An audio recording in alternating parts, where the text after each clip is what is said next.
Hello students, welcome to the Learning Hub. Learning Hub में आप सभी का स्वागत है।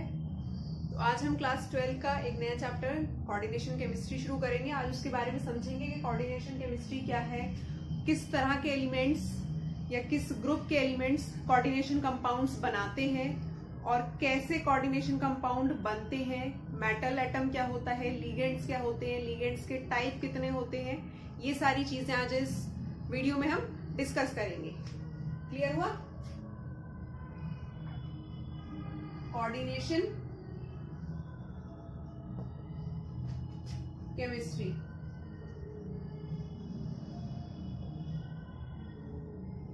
तो जो कॉम्प्लेक्स की बात हम कर रहे हैं, कोऑर्डिनेशन कॉम्प्लेक्स, वो बेसिकली सॉल्ट होते हैं। और सॉल्ट हमारे कैसे बनते हैं? जब एसिड्स की रिएक्शन हम बेसिस के साथ करा दें तो हमारा सॉल्ट बनता है। और सॉल्ट बेसिकली 3 टाइप के हमें पढ़ने हैं। पहला है सिंपल सॉल्ट।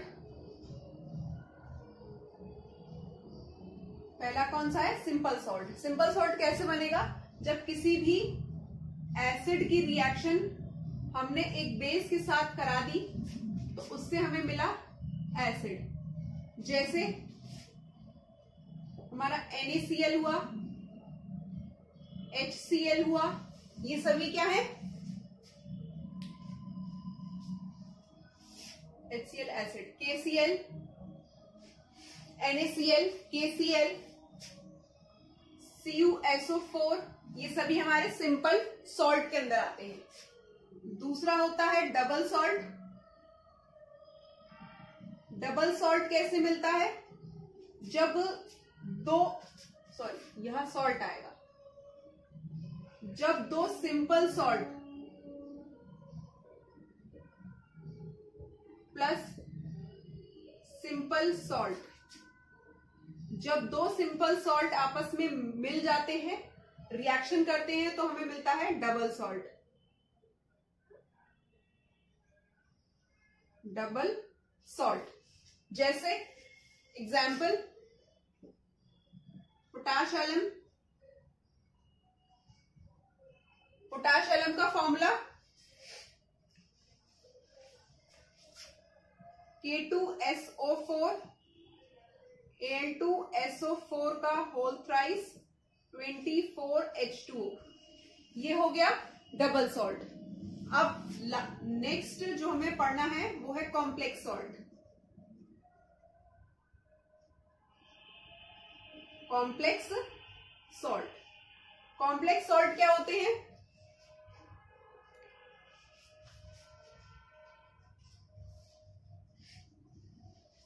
कॉम्प्लेक्स सॉल्ट वो सॉल्ट जो सिंपल सॉल्ट से मिलकर बनते हैं। पहली बात, 2 सिंपल सॉल्ट के मिलने से बनेंगे। ठीक, पहली कंडीशन ये। दूसरी कंडीशन, पहली कंडीशन तो ये हुई कि ये 2 सिंपल सॉल्ट के मिलने से बनते हैं। दूसरी कंडीशन इनके लिए है कि इनकी स्टेबिलिटी,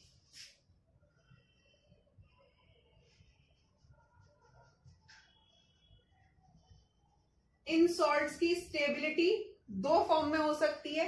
या तो ये लिक्विड फॉर्म में मिले या तो ये सॉलिड फॉर्म में मिलते हैं। ये होते हमारे कॉम्प्लेक्स सॉल्ट। एग्जाम्पल होगा इसका, सपोज K2FeCN6। ये है हमारा कॉम्प्लेक्स सॉल्ट। और अब हमें कॉम्प्लेक्स सॉल्ट की ही थोड़ी सी डिटेल स्टडी करनी है। इस कॉम्प्लेक्स सॉल्ट में एक आपका मेटल है। मेटल क्या है इसमें? आयरन। साइनो ग्रुप लगा हुआ है और पोटेशियम लगा हुआ है। तो इस सेंट्रल मेटल एटम से, इस मेटल एटम से किस तरह ये Cn और ये K2 जुड़ता है और K2 और Cn किस फॉर्म में मिलते हैं? लिगेंड फॉर्म में मिलते हैं। लिगेंड्स कहलाते हैं। तो इसका फॉर्मेशन हम पढ़ेंगे, कैसे ये मिलते हैं और कितने टाइप के कॉम्प्लेक्सेस हो सकते हैं। इन कॉम्प्लेक्स सॉल्ट को हम कोऑर्डिनेशन कंपाउंड्स भी बोलते हैं। कोऑर्डिनेशन कंपाउंड्स क्यों बोला जाता है इनको? क्योंकि ये कंपाउंड्स डी ब्लॉक एलिमेंट से मिलकर डी ब्लॉक के एलिमेंट्स से ही बनते हैं। एस ब्लॉक एलिमेंट्स नहीं बनाएंगे, पी ब्लॉक एलिमेंट्स नहीं बनाएंगे, केवल और केवल डी ब्लॉक एलिमेंट्स ही कोऑर्डिनेशन कंपाउंड्स बनाते हैं। कोऑर्डिनेशन कंपाउंड्स का क्या मतलब है कि ऐसे कंपाउंड्स जिनके पास कोऑर्डिनेशन बॉन्ड हो, ऐसे कंपाउंड्स जिनके पास कोऑर्डिनेशन बॉन्ड हो। और कोऑर्डिनेशन बॉन्ड कैसे बनता है?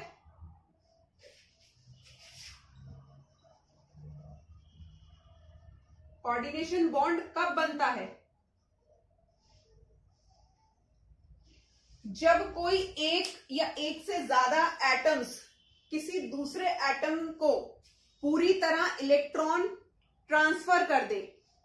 पूरी एक होता है covalent bond, by sharing of electrons बनता है। एक होता है कोऑर्डिनेशन बॉन्ड। कोऑर्डिनेशन बॉन्ड, ये कोऑर्डिनेशन बॉन्ड कैसे बनता है? जब एक एटम दूसरे एटम को पूरी तरह अपने इलेक्ट्रॉन्स ट्रांसफर कर दे, तब ये कोऑर्डिनेशन बॉन्ड बनता है। और कोऑर्डिनेशन बॉन्ड को हम इस तरह एरो से शो करते हैं। इस एरो से इसको शो किया जाता है। तो ये बेसिक चीजें समझ में आई कि सॉल्ट हमारा कैसे, कितने टाइप्स के होते हैं और कॉम्प्लेक्स सॉल्ट क्या है। इसी कॉम्प्लेक्स सॉल्ट को हम फर्दर स्टडी करेंगे। नोट करना चाहते हैं तो फटाफट नोट करें।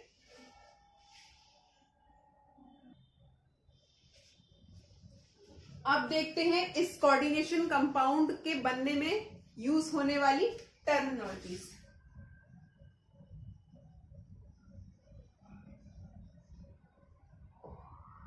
देखिए, सबसे पहले हमें क्या पता होना चाहिए इस कोऑर्डिनेशन कंपाउंड को पढ़ने से पहले कि कॉम्प्लेक्स आयन क्या होते हैं। कॉम्प्लेक्स आयन क्या होते हैं? तो कॉम्प्लेक्स आयन क्या है?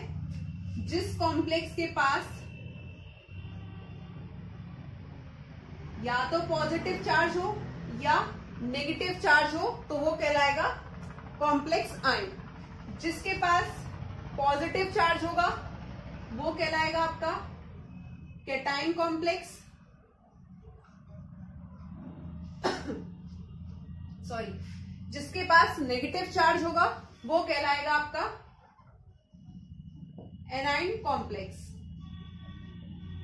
कैटायन कॉम्प्लेक्स और एनाइन कॉम्प्लेक्स। क्लियर हुआ? दूसरी चीज, लिगेंड्स क्या होते हैं जो मैंने अभी आपको बताया था। तो लिगेंड्स वो कंपाउंड होते हैं, वो एटम्स या वो मॉलिक्यूल्स होते हैं, दोज एटम्स और molecules which can donate electrons to the central metal atom or ion and form coordination bond and form coordination bond. वो एटम्स या मॉलिक्यूल्स जो इलेक्ट्रॉन डोनेट कर देते हैं किसको? सेंट्रल मेटल एटम को, और क्या बनाते हैं? कोऑर्डिनेशन बॉन्ड बनाते हैं। ये लिगेंड्स आपके तीन टाइप के होते हैं। टाइप्स ऑफ लिगेंड, लिगेंड आपके तीन टाइप के हैं। कौन कौन से? पहले है आपका पॉजिटिव लिगेंड्स होते हैं, कुछ आपके नेगेटिव लिगेंड्स होते हैं और कुछ होते हैं न्यूट्रल लिगेंड्स। पॉजिटिव, नेगेटिव और न्यूट्रल लिगेंड्स। क्लियर हुआ यहाँ तक? नोट करें, फिर आगे देखते हैं।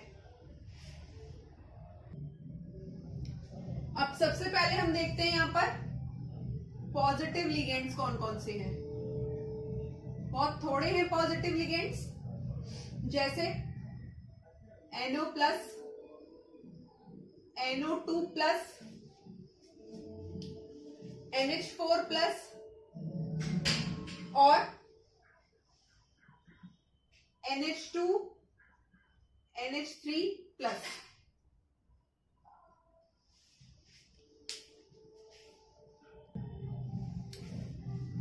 आपका NO प्लस कहलाता है नाइट्रोसोनियम, NO2 प्लस कहलाता है नाइट्रोनियम, NH4 प्लस सभी को मालूम है अमोनियम, और NH2 NH3 प्लस कहलाता है हाइड्रोजोनियम। ये हुए पॉजिटिव लिगेंड्स। पॉजिटिव लिगेंड्स के बाद आते हैं न्यूट्रल लिगेंड्स पर।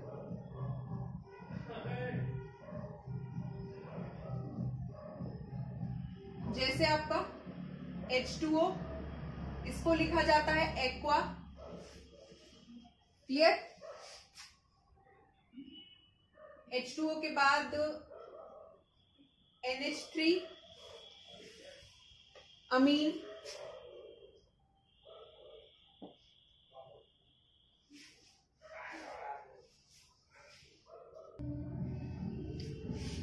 CN साइनो, CO कार्बोनाइल, और इसमें आएगा आपका न्यूट्रल लिगेंड्स में CS थायो कार्बोनाइल,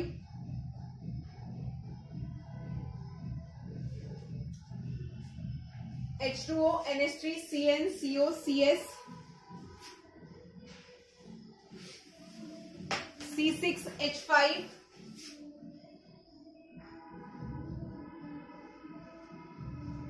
फिनाइल,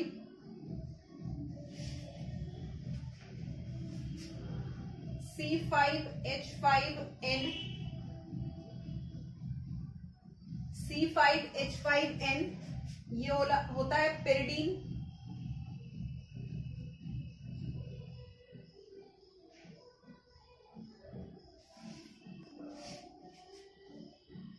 ये वाला नेक्स्ट आपका बहुत इंपॉर्टेंट है, ये है NH2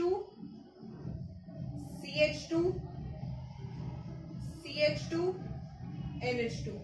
ये आपको या तो ऐसे लिखा मिलेगा या मिलेगा EN के फॉर्म में। मेनली EN ही लिखा रहता है, इतना लंबा नहीं लिखा होता। ये होता है इथाइलिन डाई अमीन।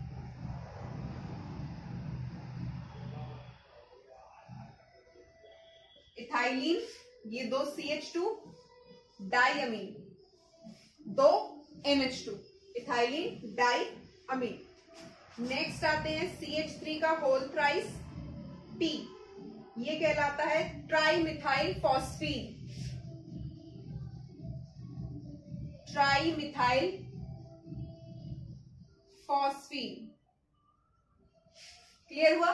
तो ये है आपके न्यूट्रल लिगेंड्स, और इससे पहले हमने पढ़े थे पॉजिटिव लिगेंड्स। अब आते हैं नेगेटिव लिगेंड्स पर।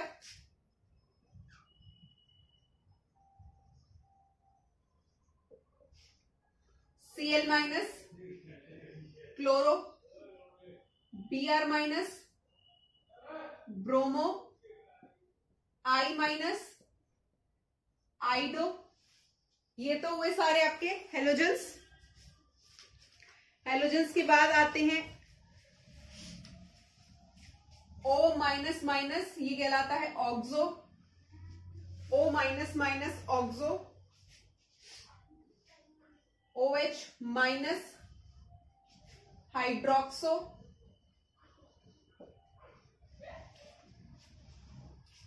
SO4 minus sulphato. CH3COO minus, CH3COO minus acetato. Clear?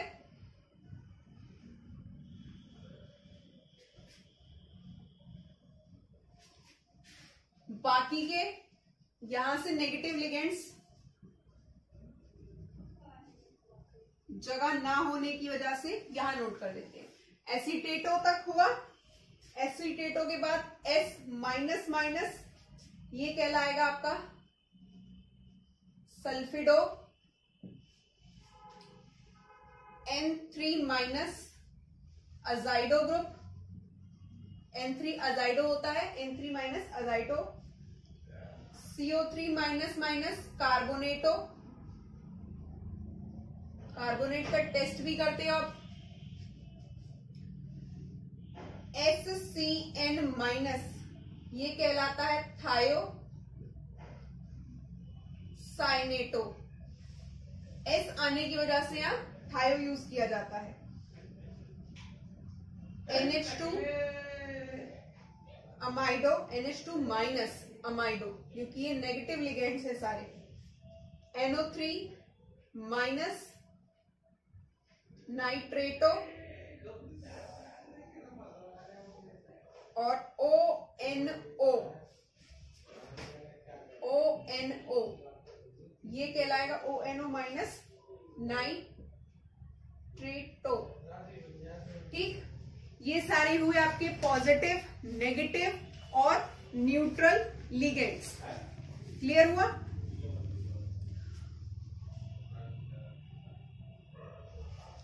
अब ये एक क्लासिफिकेशन हुआ लिगेंड्स का। एक और क्लासिफिकेशन है लिगेंड्स का, वो बेस्ड है नंबर ऑफ लिगेंड्स पर। पहले इसे नोट करें, फिर आगे चलते हैं। अब देखते हैं दूसरा टाइप ऑफ लिगेंड। दूसरा टाइप ऑफ लिगेंड शुरू करने से पहले, ये जो आपका लिगेंड होता है, ये क्या करता है? इलेक्ट्रॉन डोनेट करने का काम करता है। ठीक, अब जो लिगेंड हमारे पास है, सपोज साइनो है। अब साइनो किसी भी सेंट्रल मेटल एटम से जुड़ा है। सपोज ये हमारा सेंट्रल मेटल एटम और इसके चारों तरफ CN है, इस तरह से। अब होता क्या है, ये जो दूसरे टाइप का लिगेंड, दूसरे टाइप्स ऑफ लिगेंड्स हैं, ये कैसे डिफरेंशिएट किया इनको, कि इस CN में कार्बन है और नाइट्रोजन है। एक तरफ ये कार्बन और ये है नाइट्रोजन। कार्बन और नाइट्रोजन दोनों के पास ही इलेक्ट्रॉन्स हैं डोनेट करने के लिए सेंट्रल मेटल एटम को। ठीक, इसी आधार पर लिगेंड्स को, इसी बेसिस पर लिगेंड्स को डिवाइड किया गया कि इलेक्ट्रॉन को ऐसे लिगेंड्स जो इलेक्ट्रॉन डोनेट कर पाए to the central metal atom.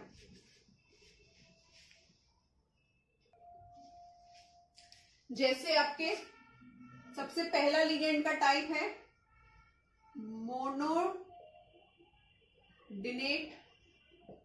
Ligand. मोनोडिनेट ligand कैसे होते हैं? ऐसे लिगेंड्स जिनके पास केवल एक एटम है इलेक्ट्रॉन को डोनेट करने के लिए, जैसे क्लोरीन हुआ, ब्रोमीन हुआ, आयोडीन हुआ। यहां पर सिर्फ Cl, ये एक अकेला लिगेंड है, इलेक्ट्रॉन डोनेट करेगा। इसी तरह ये अकेला Br है जो इलेक्ट्रॉन डोनेट करेगा। इसी तरह ये केवल आयोडीन है जो इलेक्ट्रॉन डोनेट करेगा। मोनोडिनेट के बाद आता है बाइडिनेट लिगेंड्स। बाइडिनेट लिगेंड्स कैसे होते हैं? ऐसे लिगेंड्स जिनके पास दो एटम्स होते हैं इलेक्ट्रॉन को डोनेट करने के लिए। कैसे? जैसे आपका COO, सिंगल बॉन्ड COO, यहां पर एक ये ग्रुप है और एक ये ग्रुप है जो इलेक्ट्रॉन डोनेट कर सकता है। दूसरा इथाइलिन डाइअमीन, अभी बताया था, NH2, CH2, CH2 और NH2। क्लियर? यहां इस नाइट्रोजन के पास भी लोन पेयर ऑफ इलेक्ट्रॉन्स होंगे और इस नाइट्रोजन के पास भी लोन पेयर ऑफ इलेक्ट्रॉन्स होंगे।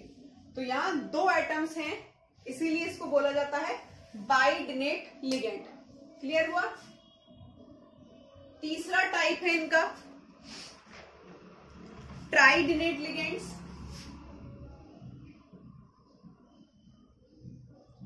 ट्राइडेनेट लिगेंड्स, ऐसे लिगेंड्स जिनके पास तीन लिगेंड है, तीन एटम है लिगेंड के पास जो इलेक्ट्रॉन डोनेट कर सकते हैं to the central metal atom, जैसे NH2 single bond CH2, NH2 single bond CH2, single bond CH2, NH2 CH2 CH2 और NH2, एक नाइट्रोजन, दूसरा नाइट्रोजन और ये तीसरा नाइट्रोजन। तो ये हो गए ट्राइडेनेट लिगेंड। ट्राइडेनेट लिगेंड जिनके पास, वैसे लिगेंड्स जिनके पास तीन एटम हैं जो सेंट्रल मेटल एटम को इलेक्ट्रॉन डोनेट कर सकते हैं। इसके बाद आते हैं एम्बीडेनेट लिगेंड, इंपॉर्टेंट। एम्बीडेनेट लिगेंड, एम्बीडेनेट लिगेंड कैसे होते हैं? ऐसे लिगेंड्स जिनके पास दो एटम्स तो हैं, ऐसे लिगेंड्स जिनके पास दो एटम तो हैं, पर ये जब इलेक्ट्रॉन डोनेट करेंगे तो एक बार में केवल एक ही एटम इलेक्ट्रॉन डोनेट करेगा। जैसे यहां कार्बन है और नाइट्रोजन है, तो एक बार में या तो कार्बन या नाइट्रोजन इलेक्ट्रॉन डोनेट करेगा किसको? मेटल एटम को। अगर एक बार नाइट्रोजन ने कर लिया तो नेक्स्ट टाइम कार्बन कर सकता है। क्लियर हुआ एम्बीडेनेट लिगेंड? ठीक, इसके बाद नेक्स्ट टाइप आता है चिलेटिंग लिगेंड्स का। चिलेटिंग लिगेंड्स, चिलेटिंग लिगेंड्स कैसे होते हैं? ऐसे लिगेंड्स जो रिंग का फॉर्मेशन कर ले, जब वो सेंट्रल मेटल एटम को इलेक्ट्रॉन डोनेट करते हैं तो वो एक रिंग का फॉर्मेशन कर लें, वो कहलाते हैं आपके चिलेटिंग लिगेंड्स। जैसे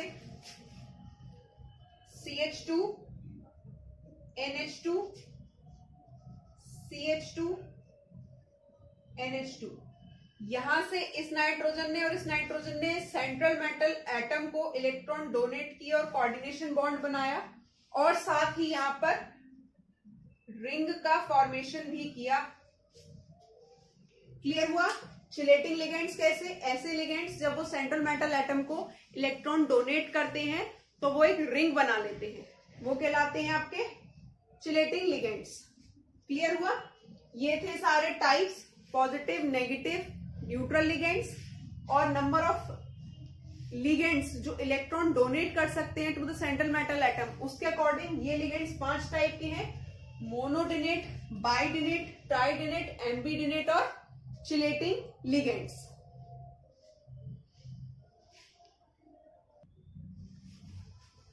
नेक्स्ट टर्मिनोलॉजी जो हमें पढ़नी है वो है कोऑर्डिनेशन स्फीयर और आयोनाइजेशन स्फीयर। जब कोई कॉम्प्लेक्स बनता है तो उसमें दो टाइप के स्फीयर्स मिलते हैं, दो पार्ट्स में डिवाइड होता है। एक होता है उसमें कोऑर्डिनेशन स्फीयर और एक होता है आयनाइजेशन स्फीयर। सपोज ये हमारे पास K4FeCN6, ये एक हमारे पास कॉम्प्लेक्स है। अब हमें इसमें पूछा कि इस पूरे कॉम्प्लेक्स में कौन सा पार्ट आपका कोऑर्डिनेशन स्फीयर है और कौन सा पार्ट आयनाइजेशन स्फीयर है। तो स्क्वायर ब्रैकेट के बाहर वाला पार्ट, ये जो पॉजिटिवली चार्ज हो, K के पास कैसी वैलेंसी होती है? +1, तो K क्या है? Ionisation sphere. Ionisation sphere. और ब्रैकेट के अंदर वाला पार्ट, स्क्वायर ब्रैकेट के अंदर जो पार्ट बंद है, ये पूरा पार्ट कहलाएगा आपका कोऑर्डिनेशन स्फीयर। और ये हमेशा स्क्वायर ब्रैकेट के अंदर ही मिलता है। ठीक, कोऑर्डिनेशन स्फीयर और आयनाइजेशन स्फीयर। कोऑर्डिनेशन स्फीयर को हम एक नाम से और जानते हैं, ये होता है non ionisation sphere. Non ionisation sphere. Clear हुआ कोऑर्डिनेशन स्फीयर क्या है और आयोनाइजेशन स्फीयर क्या है। लास्ट इसमें जो आता है वो है कोऑर्डिनेशन नंबर, और ये हो जाता है अगेन वेरी वेरी इंपॉर्टेंट। क्यों? क्योंकि इस कोऑर्डिनेशन केमिस्ट्री में हमें ये सारी जो टर्मिनोलॉजी पढ़ी है इसका इस्तेमाल करना है आईयूपीएससी नेम सीखने में। जो हमने 11th क्लास में आईयूपीएससी नेम सीखे थे वो कैसे थे, ऑर्गेनिक कंपाउंड्स के आईयूपीएससी नेम सीखे थे। यहाँ कोऑर्डिनेशन कंपाउंड्स के आईयूपीएससी नेम भी आएंगे, नेक्स्ट वीडियो उसी पर है। तो उन आईयूपीएससी नेम को जब लिखा जाता है तो उसमें एक और चीज इस्तेमाल की जाती है, दैट इज कोऑर्डिनेशन नंबर। तो कोऑर्डिनेशन नंबर क्या होता है पहले वो समझते हैं। कोऑर्डिनेशन नंबर, अब हमारे पास एक कॉम्प्लेक्स हम यही ले लेते हैं K4FeCN6। अब इसमें हमसे पूछा कि इस कॉम्प्लेक्स का कोऑर्डिनेशन नंबर कितना है। तो जो लिगेंड का नंबर होता है, लिगेंड क्या है इसमें CN, साइनो ग्रुप लगा हुआ है, तो इस लिगेंड का जो नंबर होगा CN6, ब्रैकेट के बाहर है 6, तो यही इसका क्या होगा कोऑर्डिनेशन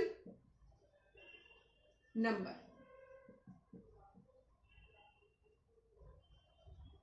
क्लियर हुआ इतना? तो ये था एक कोऑर्डिनेशन केमिस्ट्री का छोटा सा इंट्रोडक्शन। Thanks for watching.